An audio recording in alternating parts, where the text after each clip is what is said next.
이번 방송에서 제공하는 투자 정보는 투자 판단에 대한 조언입니다. 방송에서 제공하는 주식의 가치, 가격 상승 및 가격 하락에 대해서는 방송사에서 보장하지 않습니다.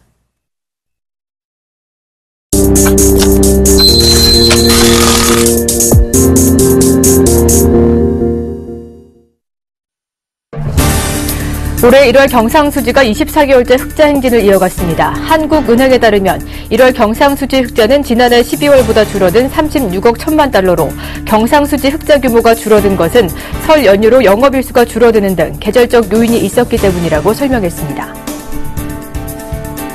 외국인들이 국내 주식시장에서 5일째 순매수 행진을 이어가고 있는 가운데 채권 시장에서도 보유 비중을 늘리고 있습니다.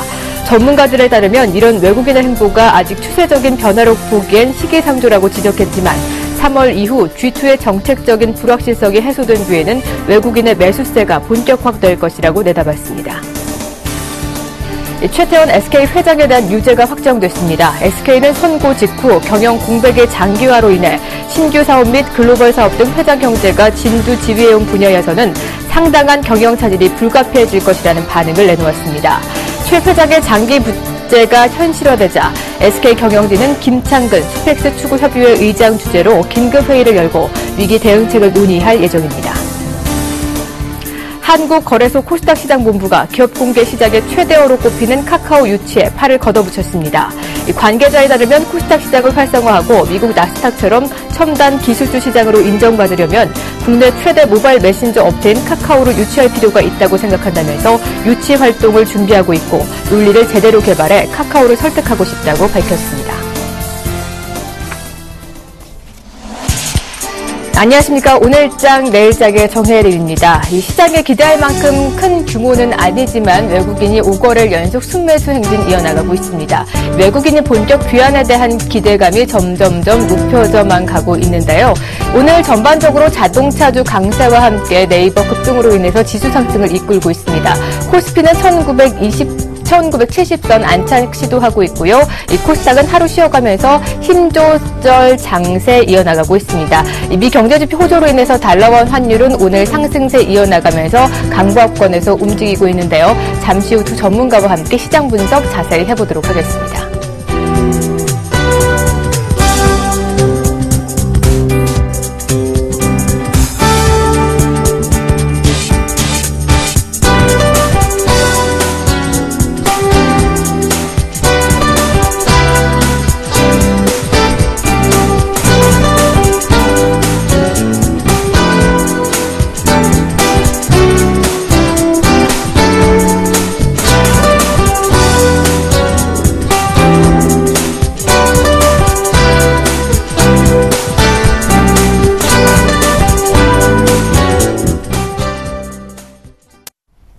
네, 오늘장 흐름 분석 먼저 LAG 투자증권의 투자전략팀 유선웅 연구원과 함께 해보도록 하겠습니다. 안녕하십니까? 네, 안녕하세요. 네, 1월에도 코스피가 1970선 올라선 모습 기억하고 있습니다. 하지만 121선 저항선을 이기지 못하고 반납을 했었죠. 오늘 현재 코스피가 1975선에서 거래가 되고 있습니다. 현재 121선 바로 위에 위치해 있는데 향후 주식시장 방향을 결정지을 수 있는 중요한 자리 포인트가 아닌가 싶습니다. 이 부분에서 기술적 부담을 딛고 과연 추가 상승을 이끌 수 있을지가 궁금해지는데요. 어떻게 평가하고 계십니까? 예, 일단 전망을 말씀드리기 전에 왜 이렇게 지수가 센가 그 배경을 먼저 진단을 해보고 넘어가도록 하겠습니다. 코스피 지수가 2월 4일 저점 기록했고 3주째 상승을 하고 있는데요. 동기간에 기관이 매수를 했습니다. 특히 기관 중에서는 연기금이 저점 이후로 7,584억 매수하면서 주된 매수 세력으로 부각이 되고 있고요. 연기금 같은 경우에는 전형적인 장기 투자자입니다. 그렇기 때문에 밸류에이션이랑 매크로 모멘텀에 따라 움직이고요. 지금 경기회복 초기 국면이고 4분기 실적 발표로 밸류에이션 지표가 상당히 저평가됐다. 이렇게 판단을 해서 유입된 것으로 보입니다. 그래서 주가는 지금 10월 이후로 형성된 중기 하락 추세대 상단 깨면서 지금 상승을 하고 있습니다. 근데 지금 기술적 분석으로 보면은 하락 이후 바로 반등이 나오는 것은 아니고요. 하락 이후로 평형 추세로 전환이 됐다가 이후에 다시 상승 추세로 전환이 되는 것입니다. 각설을 하고요. 연기금이 시장이 저평가로 매수 유입되었다고 하였을 때 이제 이것이 계속 지속되느냐, 그것을 보기에는 아직 긍정적이지는 못하다고 판단을 하고 있습니다. 왜냐하면 연기금 같은 경우에는 어떤 수동적인 투자이기 때문이기도 하고요. 그렇다면은 향후 어떻게 될 것이 전망을 해보기 위해서는 일단 결정적으로는 결국 외국인의 매수세가 다시 유입되어야 한다, 이렇게 보고 있습니다. 지난 동안 외국인이 매도를 했는데 금감원 데이터를 보면은 유럽계 자금이 주도를 하였습니다. 그 배경에서 보면은 유럽 쪽의 신용등급 강등과 정치적 불안이 있었고요. 또 은행 제재라든지 통화적 불확실성 등으로 금융 스트레스가 좀 강화되었기 때문으로 보이는데, 최근에는 이런 변수들이 조금씩 완화되어 가고 있습니다. 그리고 신흥국 위기도 진정이 되면서 외국인 투자 자금이 다시 유입될 수 있는 환경이 점점 형성이 되고 있고요. 저희가 기대하고 있는 가장 긍정적인 시나리오는 유럽계 자금이 아니라 미국계 자금이 들어오는 것을 기대하고 있고요. 미국계 자금이 미국계 자금이 이제 장기적으로 모멘텀에 따라서 강하게 유출입이 되기 때문입니다. 그렇다면 미국계 자금이 들어오기 위해서는 결국 신흥국의 경기 전망이 회복되어야 한다고 판단을 하고요. 가장 눈여겨보고 있는 이슈 중 하나가 다음 주에 시작되는 중국의 양회입니다. 중국 같은 경우에는 신흥국에서 가장 큰 비중을 차지하고 있어서 지금은 중국의 성장 모멘텀이 불확실한 상황이기 때문에 신흥국 전체적인 성장에 대해서 불확실성하다, 이렇게 보고 있고, 외국인들이 신흥국 투자를 좀 꺼리고 있는 이런 분위기를 포착을 할 수 있습니다.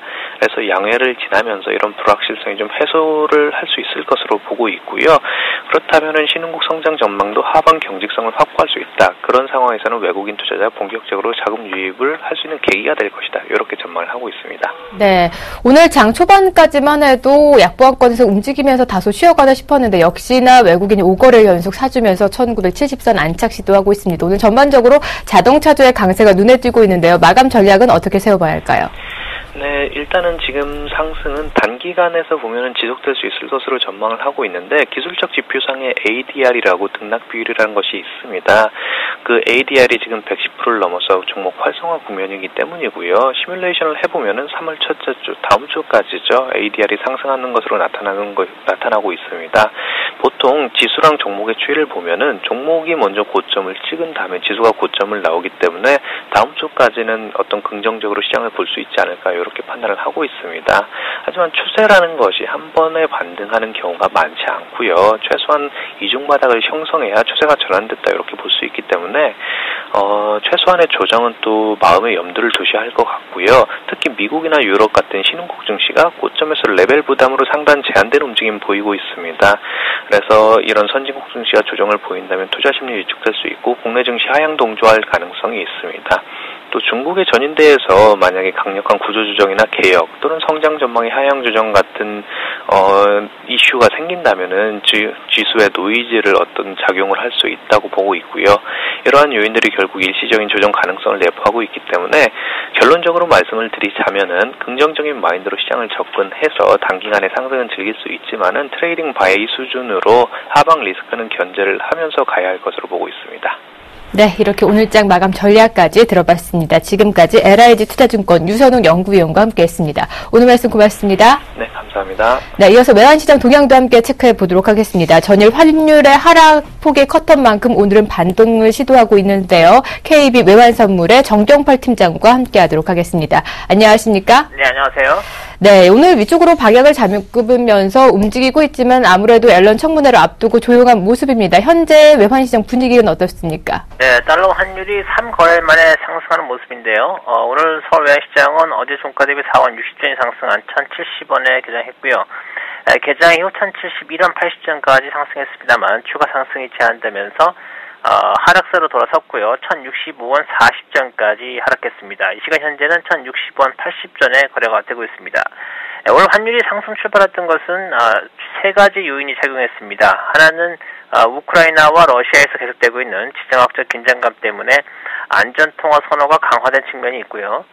두 번째 요인은 미 주택 지표의 호조입니다. 어제 저녁에 발표된 미국의 1월 신규 주택 판매가 전월 대비 감소할 것으로 예상이 되었습니다만 오히려 상승하면서 최근 5년 반 동안의 최고치를 기록했습니다. 이로 인해서 최근의 경제지표 부진이 펀더멘털의 약화보다는 추운 날씨의 영향을 더 받은 것이다라는 시장의 분석에 더욱 힘을 얻게 되었고요.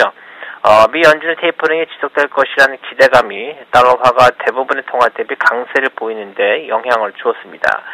세 번째 요인은 호주 달러의 약세인데요. 오늘 개장 이후 호주의 설비 투자가 부진하게 나오면서 호주 달러가 급락한 점이 달러원이 개장 이후 상승세를 지속한 점에 영향을 주었습니다. 그러나 오늘 역시 수출업체들의 내고가 환율의 추가 상승을 제한한 모습이고요. 위안화 약세가 더 이상 진행되지 않는 부분 또한 달러원이 반락하는 요인으로 작용하고 있습니다.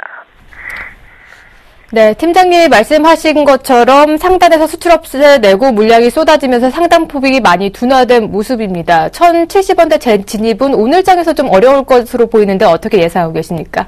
네, 수출업체들이 고점 매도에 나선다는 것은 환율이 추세적인 상승세를 보일 것이다라는 기대감이 없기 때문인데요. 이것은 수출업체들의 독립적인 결정은 아니고요. 대외 변수의 흐름상 위험 통화들이 약세를 지속할 수 있는 상황이 지속되지 않고 있기 때문입니다. 지난번 미국 증시가 미 주택 지표의 호조 이후에 상승으로 나타난 것처럼 일부 시장 참여자들은 미국의 경제 지표가 호조를 보일 때 테이퍼링의 지속 가능성을 염두하는 것보다는 위험 선호도의 증가로 반응을 하고 있는데요. 바로 이 점이 위험 통화들의 반등을 유도하면서 국내 수출업체들로 하여금 달러원의 추세적 상승 기대감을 약화시키고 있다고 보고 있습니다.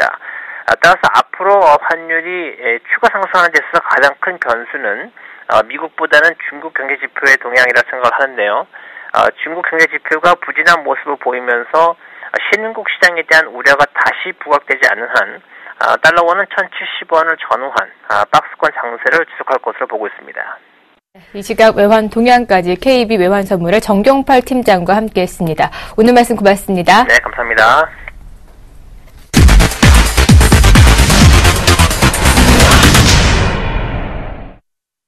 네, 이어서 김동섭의 시장 돋보기로 다시 찾아왔습니다. 오늘도 시장 분석 잘 해주실 텐데요. 김동섭 이사 자리하셨습니다. 안녕하세요. 네, 안녕하세요. 네, 월가에서 인민은행이 이 환시장에 개입을 안 했다 이런 것에 코웃음을 쳤고 또 월스트리트 저널에서도 최근 위안화 가치 하락은 중국 작품이다라고 말을 하고 있습니다. 이 중국의 위안화 약세 속내가 좀 더 궁금해지는데요. 이사님 과연 시장 개입을 했다 안 했다 어느 것으로 평가하고 계시나요? 저는 개입했다 쪽이 맞다라고 봅니다. 물론 이제 중국 입장에서는 그 통화에 관여를 했다 그런다면 이제 환율 전쟁의 의미를 부여할 수 있는 부분이 있기 때문에 아마도 안 했다라고 하지만요. 제가 봤을 때는 했을 확률이 굉장히 높고요. 특히 지금 위안화가 2005년 이후로 약 35% 정도 절상이 됐어요. 그러니까 절상이 되면서 문제가 그 중매에 많이 생겼는데 그것이 이제 수출이라든가 이런 데 많이 문제가 좀 됐고요. 그로 인해서 이제 그 시장에서는 성장 둔화가 계속 이루어졌기 때문에 아마도 중국 정부에서 이 부분을 감안한 아마 정책이 진행이 되는 것이다. 다만 이것이 시장의 겉으로 드러나지 않은 상태에서 내부적으로 움직이는 것이 아니냐라고 봐야 될 것 같습니다. 네, 이렇게 위안화 약세가 차이나 리스크의 전조가 아닌가에 또 궁금해지는데 이렇게 위안화 약세로 인해서 파생되는 문제들도 있을 것 같습니다. 어떻게 보시나요? 위안화 약세가 되면은 여러 가지 문제가 있죠. 일단은 외국 자본이 안전자산이라고 여기는 위안화의 투자가 꺼려지게 되기 때문에 돈이 좀 나갈 수 있는 부분이 있고요. 그다음에 위안화가 만약에 현재가처럼 절하가 되면 이 중국이 그 원자재 시장의 소비가 한 40% 됩니다. 이 원자재 가격마저도 역시 폭락할 수밖에 없는 그런 상황이 발생하고요. 또 위안화가 만약에 약세가 되면 한편으로는 이 수출 기업들, 중개 수출 기업들이 상당한 좀 이익을 볼 수 있는 그런 상황이 되죠. 근데 이제 이 위안화 약세와 엔화 약세를 우리가 약간 비교를 해볼 필요성이 있는데 이 위안화 약세와 엔화 약세는 상당한 차이점이 있습니다. 엔화 약세 같은 경우는 예를 들어서 이 에너지에 대해서 자급자족을 못하는 상황이기 때문에 에너지 수입이 많죠. 그러니까 사실은 엔화 약세를 통해서 수출은 늘렸지만 수입 물가가 높아지는 그런 상황이지만 중국은 절대 그런 상황이 아니라는 거죠. 그러니까 오히려 중국은 수입 물가에 대해서는 별로 그렇게 의미를 부여할 상황은 아닌 것 같고요. 오히려 수출이 늘어난다는 쪽에 포인트가 맞춰질 수 있다는 거죠. 그러니까 1월 달에 무역 수지가 흑자가 굉장히 늘어났다는 거, 아마도 이 추세를 유지하고자 하는 그런 상황이 좀 발생할 수 있지 않겠느냐라는 생각을 한번 해봐야 될 것 같습니다. 네. 예, 그렇다면 위안화 약세가 일시적인 것인지 아니면 지속이 된다면 얼마나 지속이 될까요? 제가 볼 때는 일시적이지 않을 거라고 보겠습니다. 물론 시장 일각에서는 위안화가 약세가 되면은 중국으로서는 역풍을 맞을 수 있다. 뭐 네. 이런 얘기를 하고 있는데요. 제가 볼 때는 중국은 이 작년에 내수를 진작하고 위안화 절상화함으로 인해서 성장 둔화가 이루어졌기 때문에 이 내수 진작과 성장을 같이 가져갈 수 있는 방법은 수출밖에 없거든요. 아마 의도적으로 위안화를 약세로 끌고 갈 확률이 상당히 높습니다. 임금 상승률에 비해서 지금 그 위안화가 약 한 15% 정도 그 과대평가돼 있다고 하죠. 이 부분을 본다면 적어도 한 10% 정도까지는 위안화 절하 가능성이 상당히 높다고 봐야 될 것 같고요. 그 얘기는 결국 중국이 시장 개입을 시작했다라는 거고, 결국 일본이 엔화 약세를 통해서 중국에 끼쳤던 그 무역에 대한 손해, 이런 부분들을 위안화 약세로 해결할 확률이 굉장히 높다라고 보시면서 접근하시면 좋지 않을까 이렇게 판단하고 네. 있습니다. 예, 그렇다면 국내 시장뿐만 아니라 글로벌 시장 전반적으로 영향을 미칠 것 같은데요. 이 점은 어떻게 생각하시나요? 일단 위안화 약세가 되면 미국이라든가 유로존이 중국에 수출했을 때 그 수입이 굉장히 줄어드는 상황이 발생합니다. 그러니까 수출 마진이 떨어지는 그런 상황이 되고, 오히려 중국은 과거에 어떤 수출이 늘어났던 부분을 다시 회귀하는 상황이고요. 우리나라 같은 경우에는 정말 땡큐가 되는 거죠. 위안화 약세가 되면 될수록 우리나라는 경상수지국자가 굉장히 커질 것이다. 왜냐하면 우리나라 전체 수출의 상당 부분이 중국으로 지금 포인트가 맞춰져 있죠. 그러니까 중국에서 위안화 약세가 되면 될수록 같은 수출량에 더 많은 외화를 벌어들일 수 있는 상황이 발생할 수 있기 때문에 오히려 우리나라는 이 위안화 약세가 시장에는 호재로 될 수 있는 상황이다라고 보시면 될 것 같고요. 대신에 이제 우리나라는 원하는 아마 강세 기조로 갈 확률이 상당히 높죠. 물론 오늘 장중한 때 약세로 갔다가 다시 강세로 전환하는데, 이것은 이제 지역적인 문제가 시장에 반영이 됐고요.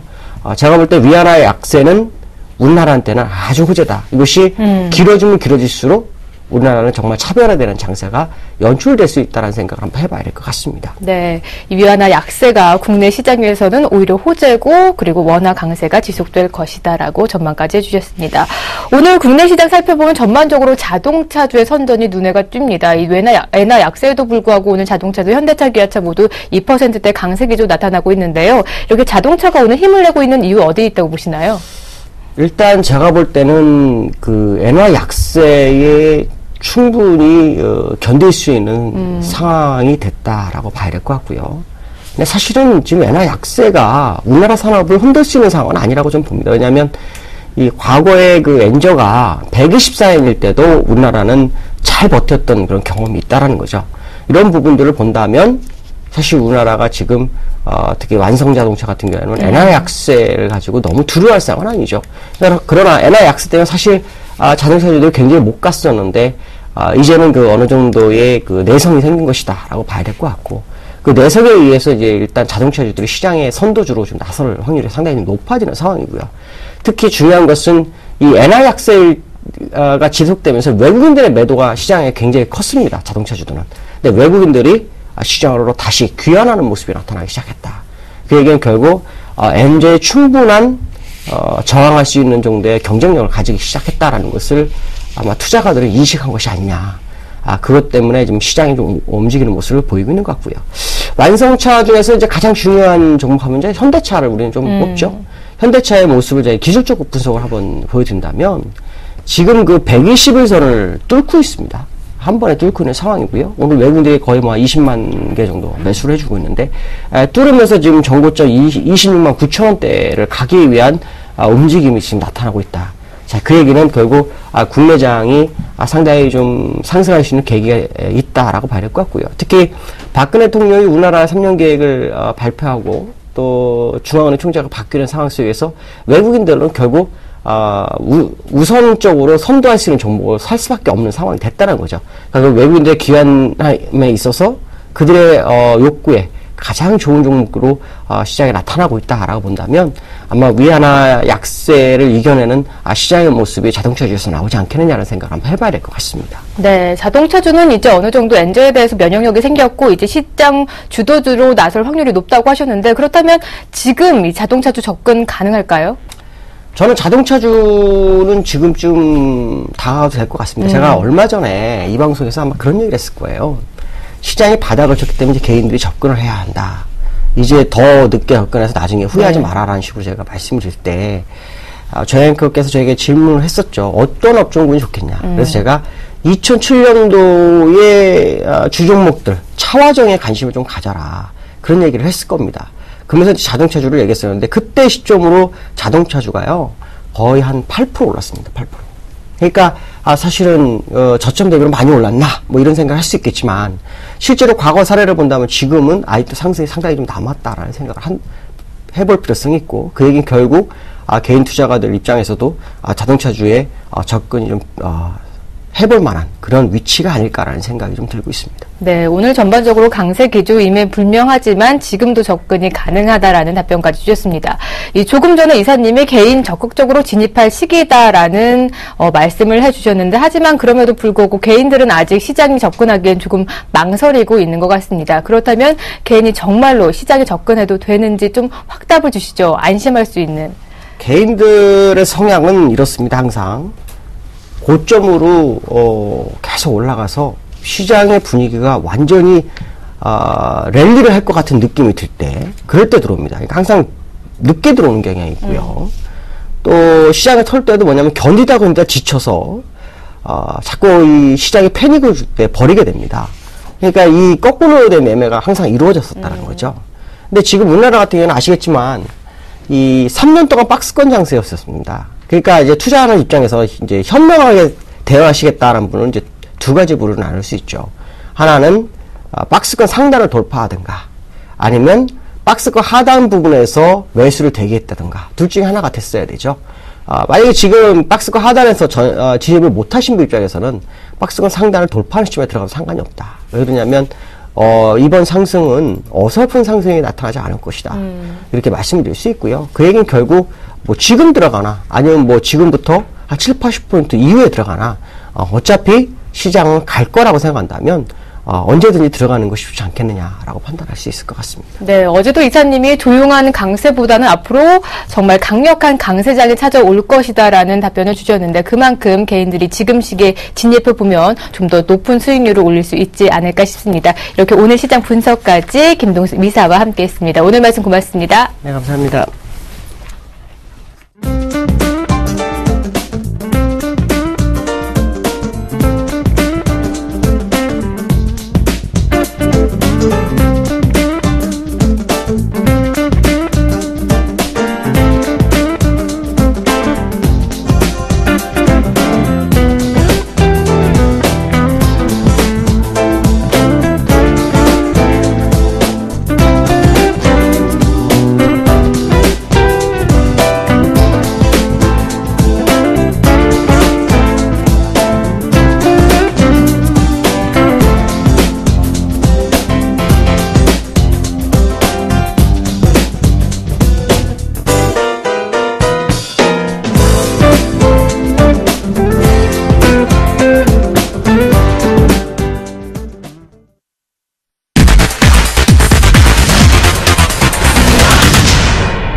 안녕하십니까, 나무는 멘토입니다.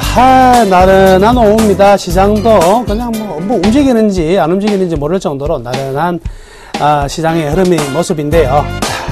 이제 오늘 목요일, 내일 금요일, 오늘 지나고 나면은요, 왠지 내일 또 시장이 빵 하고 뜰 것 같습니다. 시장의 흐름은요, 굉장히 강력한데, 프로그램 매도가 나옴에도 불구하고 외국인들 종목별로는 지금 현재 매수 기조를 보이고 있는 상황입니다. 전체 이 고삐를 놓지 않을 겁니다. 그래서 아침에도 말씀해드렸지만 기다리는 조정은 오지 않는다. 이렇게 다시 한번 강조해 드리도록 하겠습니다. 자, 오늘 장 특징주는요, 진짜 특징주예요. 이런 게 진짜 특징주가 아닐까 생각이 드네요. SK입니다, SK. 최태원 회장 형제가 이제 시형을 확정을 받았습니다. 그죠? 그럼에도 불구하고 엄청난 강세 지금 보여주고 있는 모습입니다. 6% 이상. 장중에 아까 8%까지 가는 모습 나왔는데요. 최태원 SK그룹 회장이 징역 4년을 선고를 받았어요. 이 구형이 아니고 선고거든요. 그러니까 재계 일각에서는 이 박근혜 정부가 이번에 경제혁신 3개월 한다고 했는데 이 대기업들 총수를 이렇게 잡아 넣어버리면 이 신규 고용 나오겠냐 이런 식으로 압박을 주는 것 같은데 그거하고는 별개예요. 착각하시면 안 돼요. 그렇죠? 경제가 바로 서려면은 이러한 부분으로 확실하게 정리가 돼야지만 우리가 앞으로도 그러면 끊임없이 이 재벌 총수들이 이 비리를 놔둬서 안 되겠죠. 이런 걸 반드시 짚고 나가야 되는데 여튼 좀 꽃이다 이렇게 말하고 싶습니다. 그럼에도 불구하고 왜 주가가 이렇게 많이 올라갔느냐. 4,195억 원의 자사주 매입을 실시하기로 했죠. 자, 이 부분입니다. 지금 SK 같은 경우에는요, 이 자산적 측면으로 본다면 사상 거의 저점에 와 있는 이런 상황이거든요. 그러다 보니까 회사 입장에서 이거 이렇게 싼 주식을 남들한테 주는 것보다 차라리 내가 갖겠다 이거죠. 자사주 매입이라는 게 별게 아니고 주가가 너무 싸가지고요. 이 주가가 너무 떨어지기도 하니까 자기들 주주의 보호 차원에서 주식을 사들이는 겁니다. 그래서 시중의 유통 물량을 줄여버리는 거죠. 그럼 희소성이 올라갈 것이고 그런 부분에 대해서 주가가 상승하는 게 바로 자사주 매입 효과거든요. 나중에 이제 물량이 또 다시 너무 유동성이 부족하게 되면은 다시 이제 매각을 하게 될 것입니다. 여튼요, 오늘 수급 동향 보면은 외국인들은 매도를 하고 기관들은 매수하고 있는데, 이 두 집단들이요, 완전히 좀 재밌는 흐름들을 보이고 있어요. 작년 12월 달부터요, 외국인들이 이 SK 주식을 계속 매도를 했거든요. 계속 매도하다가 2월 달에는요, 많이 매도했어요. 쭉 매도했는데, 재밌는 사실은요, 연기금하고 기관은 외국인이 파는 모든 물량을 다 가져갔어요. 그래서 12월부터 계속된 외국인들의 매도가 계속 거기서 담아가다가 2월 달에 확 파니까, 대략 확 사버리는, 기관들이 이렇게 이제 금융이 대립되는 경우가 그렇게 흔치는 않는데요. 요즘엔 장에서는 좀 흔한 종목들이 몇 개 있긴 하지만 SK 같은 경우에는 철저히 기관하고 외국인들의 수급의 대립 양상이 확실히 드러나고 있다. 이렇게 봐도 되겠네요. 결국 오늘 같은 경우에도요. SK의 급등은 이 기관 쪽에서 매수하면서 급등하는 부분이다. 이렇게 보시면 되겠습니다. 그러면 중요한 관찰 포인트들이 좀 있는데요. 첫 번째는 여튼 오너의 공백이 생겼습니다. 그죠? 그래서 오너 리스크가 조금 생길 수 있다. 그렇다고 본다면 그룹 전체의 어떤 방향이나 여기서 어떤 것을 신규 투자할 것이다. 또는 여기서 확장한다. 이런 것들요. 함부로 해내기가 좀 쉽지는 않을 겁니다. 그죠? 공백이 생겼기 때문에 다시금 조율을 해야 되는 상황이거든요. 그래서 오너 리스크라는 건 딴 건 아니고 어떤 방향으로 쭉 끌고 나가야 되는데 끌고 나가지 못하는 부분에서 어느 정도 위축될 가능성이 있다. 투자도 위축되고 지연될 가능성이 있다. 이런 부분들은 우리가 좀 생각을 해봐야 될 부분인 것 같습니다. 그런데 이미 최태원 회장이요. 어저께 검사 받아가지고 오늘 선고받은 게 아니죠. 이미 그 전부터 계속 지냈던 재판들이 있었기 때문에 이미 공백 상태가 계속 되었다는 거죠. 그렇기 때문에 향후에 나타날 오너 리스크도 이미 주가에는 상당 부분 많이 반영되었다. 이렇게 봐야 될 것 같아요. 그러니까 실질적으로 앞으로 향후 발생할 리스크보다는 현재 주가가 향후 반영할 리스크까지 포함된 가격에 현재 머무르고 있다. 이렇게 보는 게 충분히 맞는 얘기가 될 것 같습니다. 자, 그런데 그럼에도 불구하고 기관은 계속 사는데 기관은 왜 살까요? 라고 생각해 보니까 역시 기관은 밸류에이션으로 접근하고 있다. 내재 가치 측면에서 이 주식은 너무나 싸다 이거죠. 싸면 일단 연기금 같은 경우는 어때요? 굉장히 장기적으로 전망을 가지고 투자하기 때문에 일단 사놓자. 쌀 때 담아 놓으면 나중에 재평가를 받으면 주가는 반드시 올라가게 돼 있는 게 이 기본 투자의 법칙 아닙니까? 그러다 보니까 이 내재 가치에 주목하고 있는 모습이다. 이렇게 보면 되겠네요. 그럼 향후 이제 전망은 어떻게 봐야 되나? 역시 이제 오너 공백에 따른 신규 투자는 분명히 지연되고 축소되는 것은 역시 불가피하다. 이렇게 봐야 되겠습니다. 향후 점진적으로 기업의 큰 변화는 있지 않을 것이다. 이렇게 봐야 될 부분이고요. 자, 문제는 이제 어떤 거냐면, 이 각 부문에 대해서 향후 이제 실적들이 어떻게 나타나느냐가 중요한데, SK 하면 이제 세 가지 축입니다. 예전에는 두 가지 축이었죠. 통신하고 에너지고, 지금은 이제 SK 하이닉스가 하나 더 들어와서 반도체 부분이 하나 들어가 있는데, 통신 부분 같은 경우에는, 점유율 50% 방어하기가 조금 쉽진 않아요. 이제부터는. 그렇죠? 왜냐면, 이 KT와 더군다나 LG U+의 이 강력한 마케팅에 의한 시장 점유율을 잠식이 굉장히 무서운 부분이거든요. 그래서 SK텔레콤이 50%를 이제는 더 이상 유지하기는 쉽지가 않다. 그러면 굉장히 안 좋겠네. 아니에요. 50%가 안 되지만 이 통신시장 파이가 굉장히 커졌고요. 평균 판매 단가, 평균 1인당 평균 매출액. 이 ARPU 같은 경우에는 굉장히 지금 많이 올라가 있는 부분이거든요. 그렇기 때문에 점유율은 줄어들지만 전체 파이가 커짐으로 인해 가지고 이익은 뭐 축소될 가능성 별로 없다. 이렇게 봐도 되겠네요. 통신업종 그대로 괜찮은 상황이고요.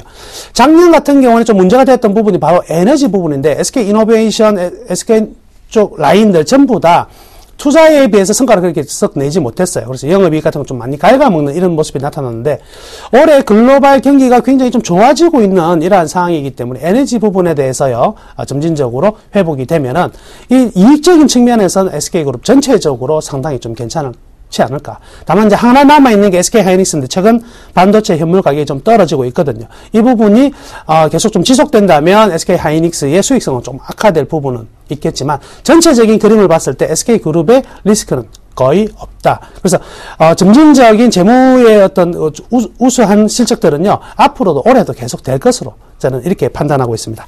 자, 그러면은 이 주식 팔까 살까? 현재로서는요 오늘 급등한 양상이기 때문에 오늘은 따라가시면 절대 안 되겠죠. 단기적으로 매도하는 것도 더 좋은 부분이 될 수가 있겠고요. 그래서 급등에 따른 현 시점 절대 추격 매수는 하지 말자. 이렇게 말씀해 드리겠습니다. 자, 밸류밴드 차트 한번 보실까요? 밸류밴드 차트를 보시면 지금 밑에 파란색에서 중간 부분 노란색까지 가는데 자, 항상 제가 말씀드린 건 뭐예요? 밸류밴드는 우상향할 경우에는 파란색이 들어오면 땡큐 하면서 사는 거라고요. 그때 보시면 저 파란색 밑에서 있는 구간들은 얼마나 매수하기 좋은 구간이었습니까? 이제야말로 노란색까지 올라왔는데 노란색까지 가파르게 올라왔기 때문에 재평가 기간이 필요하다. 가격이 문제가 아니라 기간이 필요하다. 이렇게 말씀해 드리겠습니다. 따라서 시간을 두고요. 한 18만 7천 원 정도가 보이더라고요. 18만 7천 원 정도 근처에 오면은요. 그때 매수하는 거는 전혀 상관없이 괜찮겠다. 이렇게 말씀해 드리겠습니다. 자, 오늘 SK에 대한 내용은요. 여기까지 하고요. 잠시 후에 장 마감 후에 10분 있다가 저 나무르 멘토가 무료 온라인 공개 방송하는 거 아시고 계시죠? 많이들 오셔가지고요. 또 오늘 장 마감과 그리고 특징주들 그리고 기타 주식 관련한 이야기들 좀 더 나눴으면 좋겠습니다. 좋은 오후 보내시고요. 내일 뵙겠습니다. 감사합니다.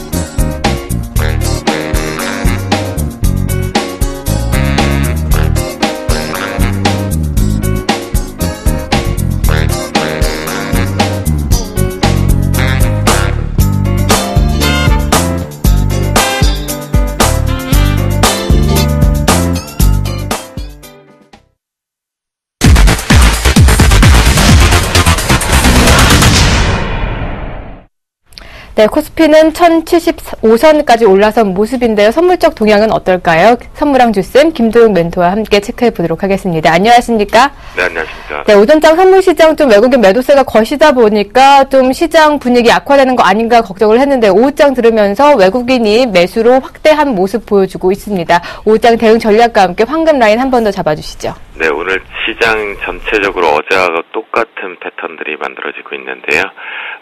시장에 지금 선물 시장 쪽은 새로운 자금들이 계속 유입되고 있다라고 보실 수가 있겠습니다.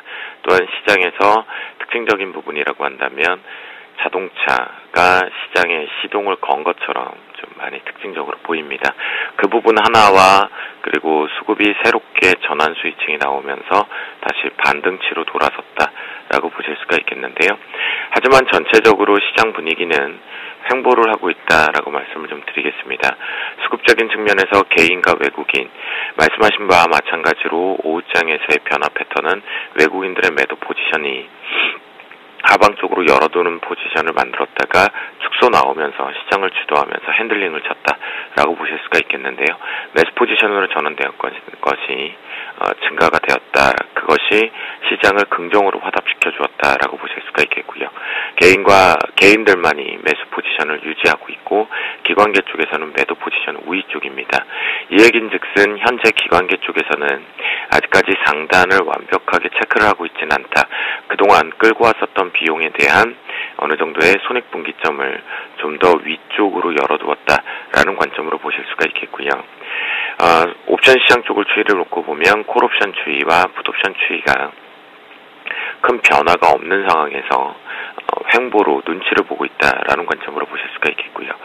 그다음 프로그램 쪽으로 우리가 놓고 보면 베이시스 자체도 백어데이션 상황 속에서 추가적인 반락이 나오지 않고 현재 기준의 백어데이션 상황 속에서 수급 자체가 조금 변화가 되었다라고 보실 수가 있겠는데요. 자, 이것이 연속성으로 확정을 지면서 평균값으로 전환 스위칭이 되는지 전환이 되는지가 가장 중요한 기로인 것 같습니다. 그것이 왜냐하면 3월 동시만기 때 이 프로그램의 물량에 대한 부담감 여부가 결정되기 때문이다라고 말씀을 좀 드리겠는데요. 차익과 비차익 모두 다 현재 매수 쪽으로 전환 스위칭 나오면서 특히 비차익 쪽에서 동반해서 시장의 대부분의 종목군들을 플러스 전환 쪽으로 좀 만들어주고 있는 주범을 나타내고 있다라고 보실 수가 있겠고요. 그러면서 시장을 우호적으로 변화시켰다라고 보실 수 있겠습니다. 오늘장 대응 전략 쪽에서는 이 부분 자막에서 외국인 매도 축소 여부가 분명히 나갈 겁니다. 축소가 되다 못해서 매수 쪽으로 전환되었기 때문에 이것이 지속적으로 계속 나온다고 한다면 종가까지 추가 반등으로 보시는 것이 맞겠다라고 말씀을 좀 드리겠고요. 5장 황금 라인은요. 오전장 황금 라인 256.75를 기준으로 올라타는 것과 저항대를 잘 봐라라고 말씀을 좀 드렸는데 방송이 끝나고 나서부터는 이 음봉 장대 음봉을 만들고 내려왔었습니다. 그런데 여기서 전환될 때 제가 늘 말씀을 좀 드리는 게 있습니다. 파생시장은 대응의 영역이지 예측의 영역이 아니다라고 분명히 계속 강조를 해서 말씀 좀 드리고 있는데요. 현재 종합지수라든가 그리고 선물지수의 위치를 놓고 보면 추가적인 반등을 더 모색할 수 있는 위치입니다. 결국 하나의 징후를 보고 나서 고점 매도를 때려도 되는 형태가 되었다라고 보실 수가 있겠는데요. 안착을 하면서 정확하게 올라탐으로 인해서 추가적인 반등 자체로 올라왔는데 그 폭 자체가 진동폭이 상당히 많이 줄어들고 있습니다. 그렇다고 한다면 이번 주 빠르면 맥도덕 현상이 나올 것으로 했던 부분이 나오지 않고 있다라고 보실 수가 있겠고요. 이번 주는 2월 동시 월말 효과 부분을 만들어낼 수 있기 때문에 현재 기준에서 연기금 쪽에서 핸들링을 하고 있는 것이 어느 정도 그 명분을 잡을 수 있다라고 보실 수가 있겠고요. 내일 어느 정도 좀 횡보 가능성 또는 추가 상승 쪽으로 큰 폭은 아닐 것으로 지금 판단이 되어 있는데 관점이라고 한다면 결국은 다음 주 초가 시장의 변화추이에 중요한 변곡점으로 들어올 것 같습니다. 현재 기준점에서 5장 황금 라인은 257.25로 자막을 보내드릴 때 이미 이 밑에 형성될 때 중요 포인트였는데요.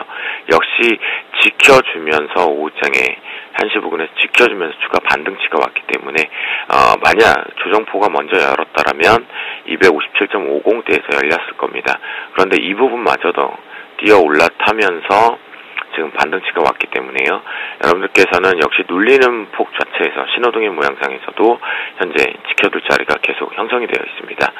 현재 기준점에서 역시 예측으로 매도를 치지 마시고 매수 쪽으로 집중해서 보시면 좋겠고요. 매수를 보유하고 계신 분들은 조금 더 끌고 가셔서 차익 실현을 좀 해보자라고 말씀을 좀 드리겠고요. 만약 매도 포지션을 보고 싶으신 분들은 45분이 지난 다음에 수급적인 측면에서 외국인들의 강도 그것만 보시면 대응하시면 될 것 같은데요. 현재 제가 보는 관점에서 현대차의 힘 자체가 너무나 강하기 때문에 다른 종목군들은 쉬려고 하지만 전차 부대 중에서 자동차의 현대차가 드라이브 자체가 외국인들의 매수 부분과 프로그램의 매수 모두 다 동반해서 들어오고 있기 때문에 쉽사리 꺾이기는 좀 어려울 것 같습니다. 폭 자체가 이렇게 좀 작게 형성이 될 수 있기 때문에 매도는 조금 조심하자라는 의견을 좀 드리도록 하겠습니다. 5장 황금 라인 257.25 잡아주셨는데 현재 위에서 움직이고 있습니다. 5장은 좀 매수 즐겨보셔도 좋을 것 같습니다. 오늘 말씀 고맙습니다. 네, 감사합니다.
안녕하십니까, 김선희 멘토입니다. 네, 시장이요 좀 다시 또 좋아집니다.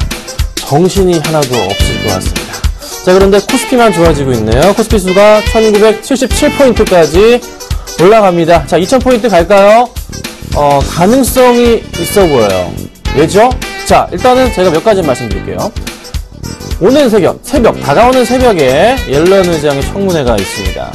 자, 뭐 양적 완화, 추가 축소가 나오든지, 뭐 금리에 대한 얘기가 나오든지, 어떤 얘기가 나올 것 같아요. 그런데 시장에서 왠지 큰 반응은 없을 것 같습니다.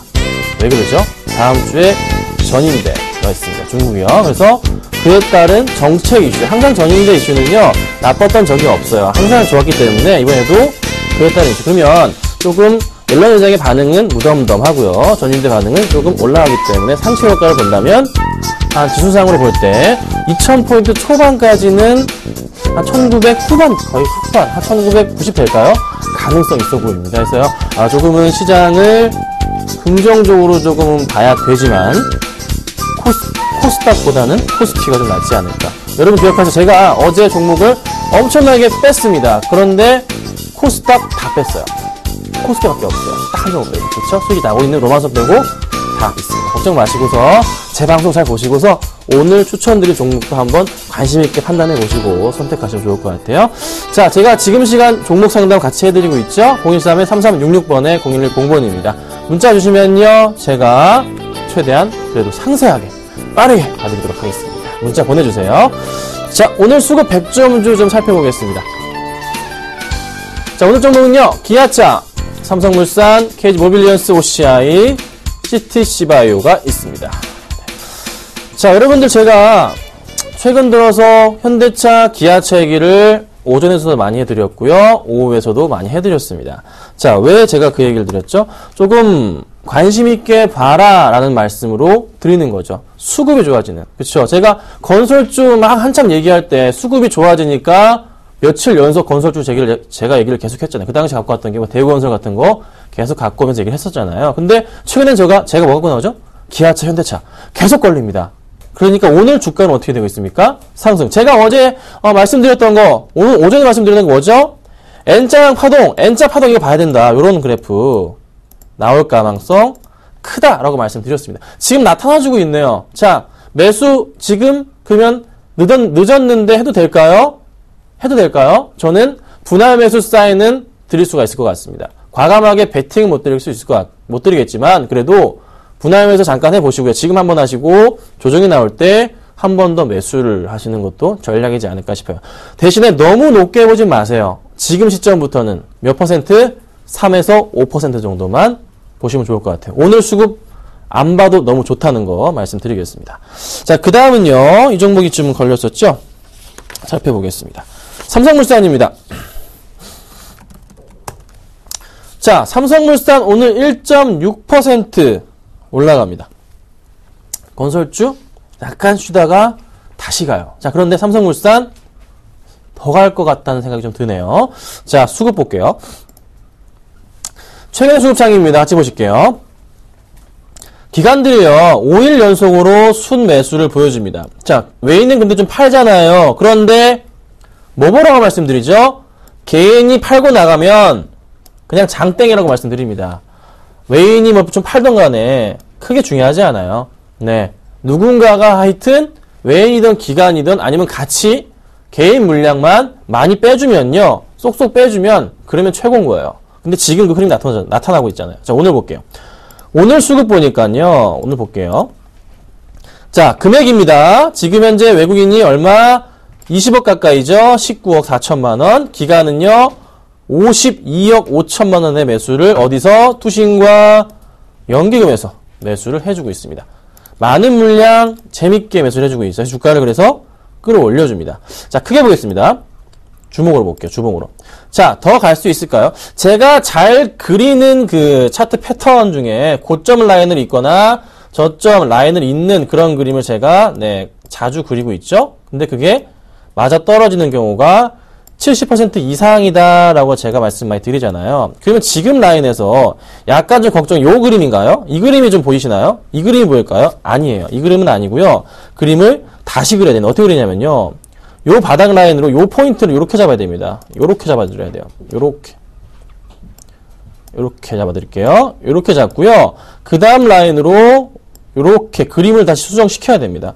왜 제가 이렇게 고점 라인을 이렇게 이어버리냐. 원래 고점 기준으로 해서 주식을 먼저 그린 다음에 바닥을 평행하게 잡는 게 맞습니다. 왜냐하면 고점 기준 항상 터는 라인이 잡히기 때문에 차익 실현 욕구가 강한 포인트이기 때문에 고점 라인을 이어야 됩니다. 그래서 지금 포인트에서 어디가 고점 라인이죠? 네, 여기였죠. 여기랑 여기였는데 뚫고 가다가 여기서 다시 올라갑니다. 이게 어떤 의미죠? 새로 그림을 그리겠다는 소리입니다. 그래서 여기서부터 다시 갑니다. 다시 가는 거예요. 네, 다시 갑니다. 평행하게. 다시 바닥에서 올라갈 때는요, 어떻게?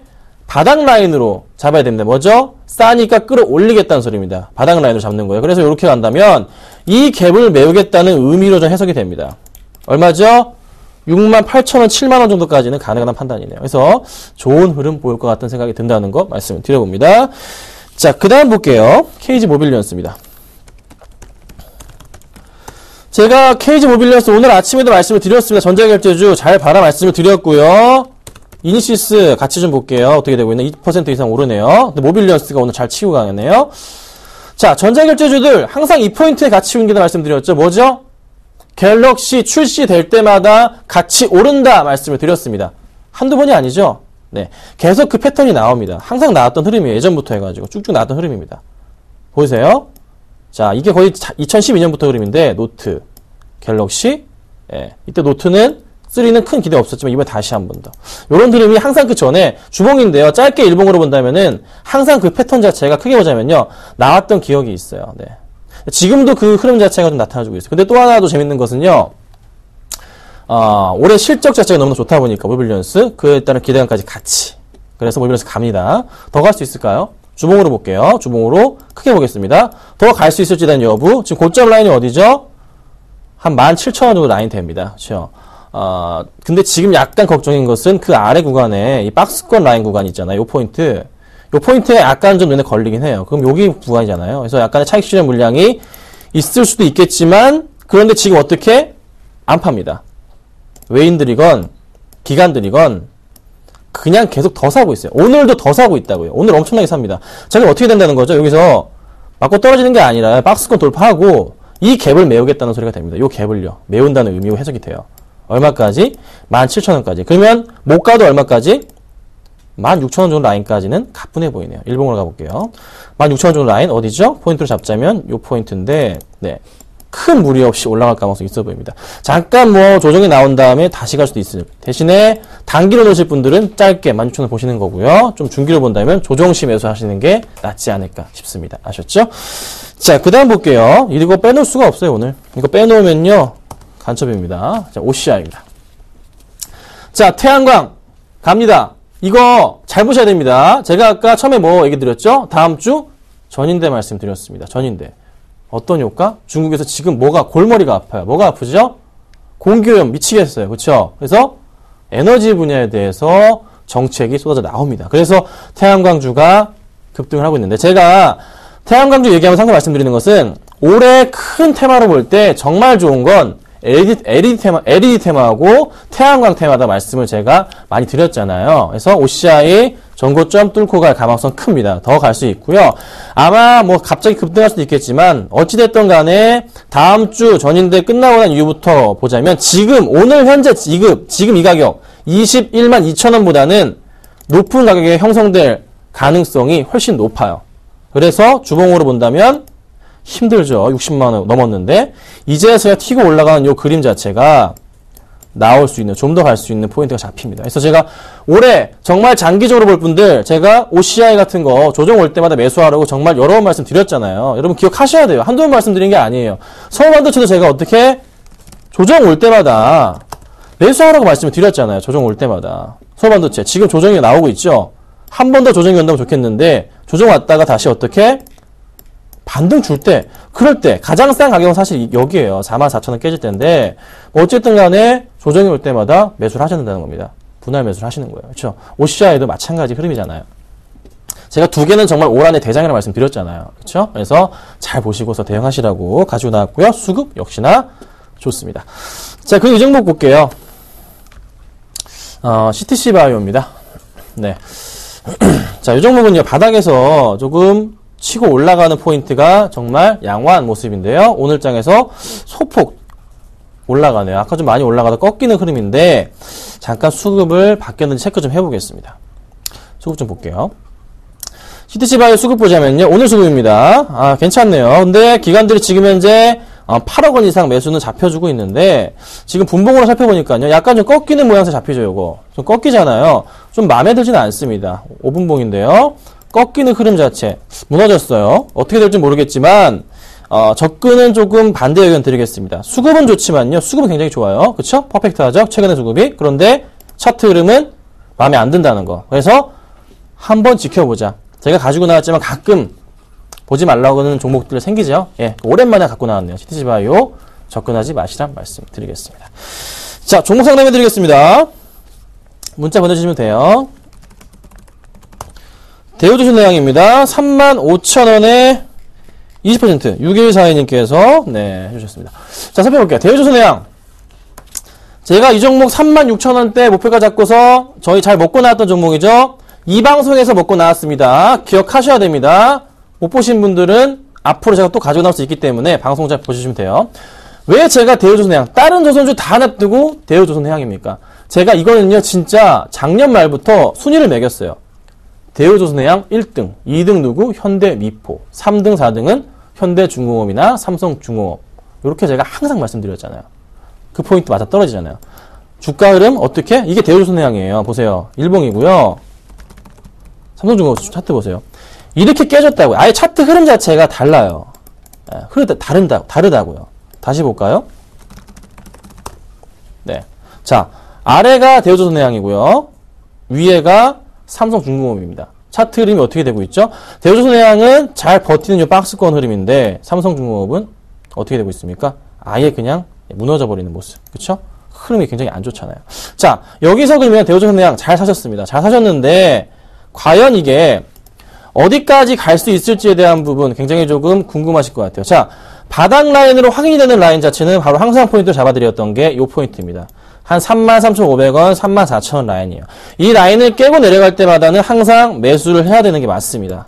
매수를 해야 돼요. 근데 지금 포인트 좀 더 내려왔죠? 그래서 추가적인 하락이 나올 수도 있는 오늘 수급이 좀 보이긴 합니다. 오늘 매도세가 굉장히 강해요. 굉장히 강해요. 그래서 당장에 좀 매수를 하기에는 약간 리스크는 있어 보입니다. 매수 타이밍 자체가 조금 안 좋았던 것 같은데 깨지고 내려간 다음에 분명히 다시 오를 때 제가 항상 말씀드리잖아요. 깨졌다가 다시 올라갈 때 수급 들어올 때 그때 들어가야 된다 말씀을 드립니다. 안전하니까. 그렇죠? 그래서 지금 상황 나쁘진 않은데요. 다시 내려갔다가 올라갈 때 수급이 잡힌다면 그때는 이 종목 추가 매수해도 괜찮다 말씀드리겠습니다. 지금은 일단 홀딩 하시고요. 걱정할 단계는 아니다. 가격대에 크게 걱정할 수준은 아닌 것 같습니다. 그래서 잘 들고 계시라고 제가 말씀드리겠습니다. 자, 현대미포 말씀드릴게요. 아이고, 이런. 자, 현대미포. 같은, 두 번째예요. 네, 2등입니다. 네.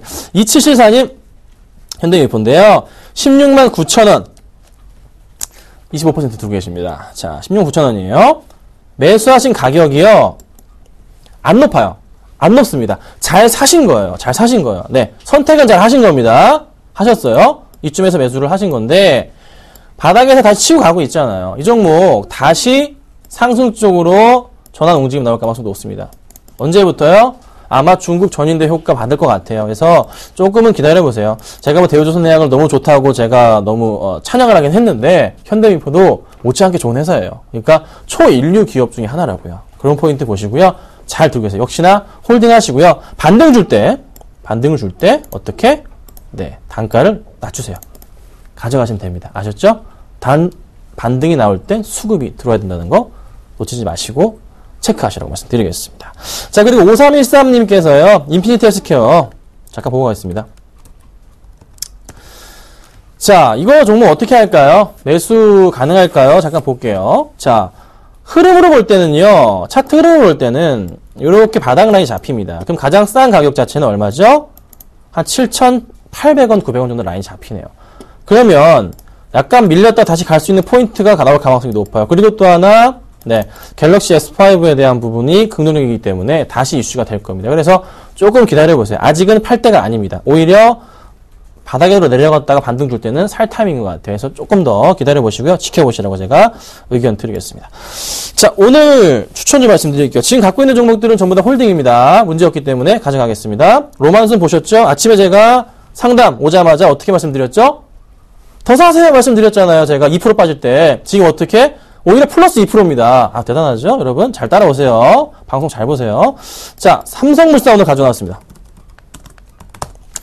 자, 삼성물산 가지고 나왔어요. 이 종목, 아까, 갖고 난 종목 중에 하나였죠? 제가 지금 로마선 빼고 전부 다 대형주입니다.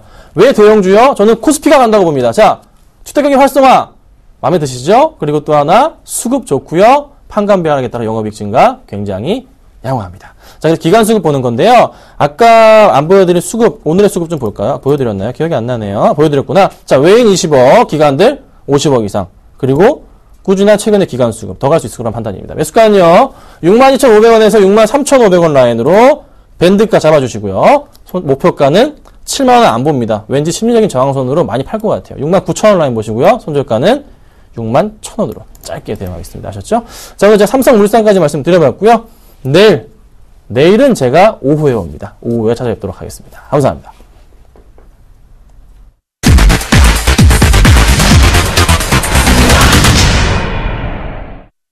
외국인이 오늘장까지 5거래 연속 순매수 나서면서 국내 증시 유턴을 좀 점치게 하는 기대감이 높아지고 있습니다. 오늘 외국인이 러브콜에 이어서 네이버가 사상 최고가 경신하면서 시총 5위까지 우뚝 올라선 모습인데요. 이제는 좀 중소형주보다는 대형주 쪽으로 비중을 늘려가는 게 좋지 않을까 싶습니다.